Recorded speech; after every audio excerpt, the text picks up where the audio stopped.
अरे बाबा, विलिनीकरणाची चर्चा ही माननीय मुख्यमंत्री महोदयांनी स्पष्ट केलेली आहे. आम्ही तर फार छोटे लोक आहोत, या पक्षामध्ये एक फार छोटे घटक आहोत. दोन मुद्दे अतिशय स्पष्ट आहेत. राष्ट्रवादी काँग्रेस अजित पवार गटाचा निर्णय हा त्या पक्षाच्या नेत्यांनी घ्यावा, त्यांनी तो घेतलाय.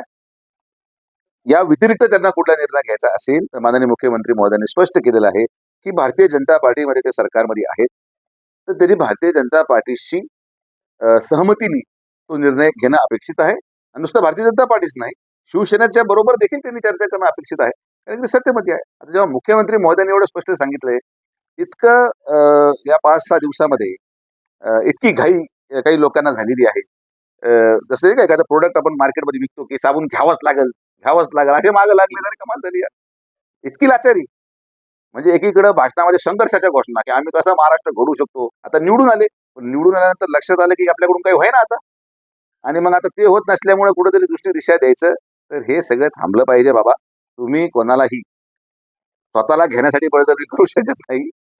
त्यांचा पक्ष आहे, ते ठरवतील. आणि आम्हाला घ्या, आम्हाला घ्या, ही जबरदस्ती कशाला.